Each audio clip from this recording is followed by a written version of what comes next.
So I'm still waiting on my Nikon ZR to arrive. I pre-ordered it on the 22nd of September and the UK release date was scheduled to be the 16th of October.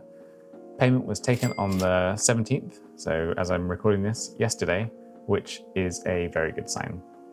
Nikon's emails state that payment is only taken once the order is ready to ship, so it feels like we're getting very close now.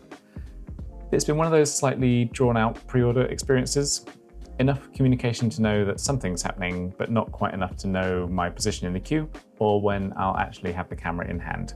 I can understand that inventory and order fulfillment can be a bit complex, but as a customer, the opacity makes for not that great a user experience. An opportunity for improvement, perhaps? Seems kind of unlikely. There's also a little bit of back and forth recently. Nikon emailed to say one of the small rig accessories I'd ordered, a little mic windshield, wouldn't be in stock until the end of November, and they asked if I was happy to wait until the end of November and have everything shipped together, or if I wanted to cancel the whole order. What? Of course I didn't want to lose my places in the queue over an item I only really ordered just to qualify for a promotional deal. So I asked that they send the camera and the other accessories first, and anything outstanding in a second shipment later. Thankfully, they confirmed that they would, but I'm a bit surprised that I had to request that though. Either way, a day or so after that, payment went through. So in theory, that means it's ready to go. Hopefully it's boxed up somewhere right now, just about to be scanned into a van. While I was on the Nikon store, I also noticed that they were running a launch offer, £150 off accessories with the ZR. So I took the opportunity and added a few bits to my cart. I went for both the full and half small rig cage options, plus a couple of other small rigging parts, including the aforementioned windshield, so that I can hit the ground running when the camera arrives. It felt like a good time and a great deal to build a setup that's lightweight, flexible, and properly usable, particularly from day one, rather than waiting around to assemble all the other bits necessary for that. This little gap between ordering and delivery is an interesting one. Mostly, I don't really think about it, but sometimes I remember I have a new toy or tool on order, and I get a little bit excited. Also, it's unusual not having the normal pretty instant gratification of a purchase, right? I had the same with the FX6, which was a pre-order, and when I ordered the Komodo X, I'd put together an entire production package that I spec'd as I needed it to be, and that took a few weeks to come together too. But nearly everything else you buy is pretty much on a next day service. There's also something fun about imagining how new gear might change your work. I start thinking about how it'll fit into my processes, how I'll move around with it, what it might make easier, especially something as hyped as the ZR has become.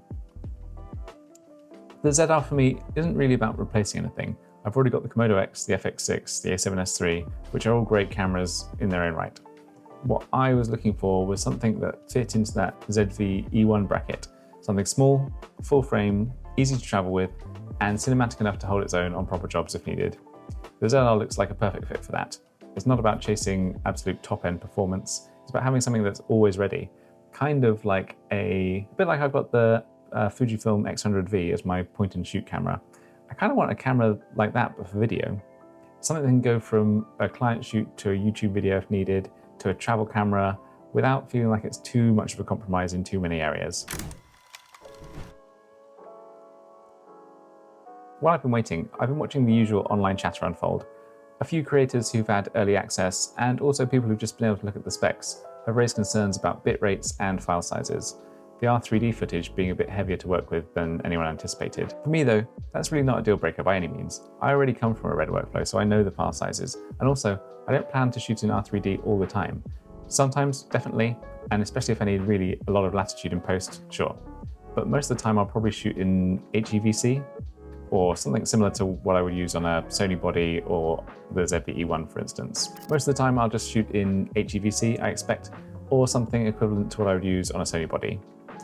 If Nikon and RED eventually add a more compressed R3D option, ideally like the LQ flavor I use on the Komodo X, that'd be really great. But even as it stands, I'm not too concerned. And to Nikon's credit, they've been making a lot of noise about their ongoing firmware support and how proactive they've been in improving their recent cameras after release. So I'm pretty happy just to trust that some of those refinements will come in time. What I'm really looking forward to though, is the simplicity. The ZR takes CF Express Type B cards, which is the same as the Komodo X, so I can just slot straight into the workflow I already use. No extra adapters, no mixing card types and media formats. One set of cards and one reader across both systems. that sounds like a pretty small thing, but when you're juggling shoots, travel, edits across different setups, a little bit of consistency is actually really nice to have. So that's where I'm at, somewhere between excitement and impatience, keeping an eye on the inbox for that shipping confirmation. If you've got a ZR on order too, or if you've been through this kind of waiting period before, I'd love to know if it gets under your skin, or if, like me, you try and remain a zen-like, aloof air of indifference, while also quietly anticipating the doorbell. Either way, hopefully next time we talk about it, the ZR will actually be sitting right here in my hands. Thank you for tuning in. I'll see you on Thursday.